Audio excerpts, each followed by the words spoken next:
Herkese merhaba arkadaşlar, kanalıma hoş geldiniz. Yine yepyeni bir videoyla karşınızdayız.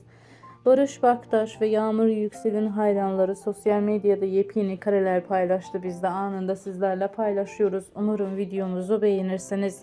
Videomuzu beğenip paylaşmayı, bize destek olmayı unutmayın. Bir sonraki videomuzda görüşürüz. Hoşça kalın, iyi seyirler, sağlıkla kalın, mutlu kalın.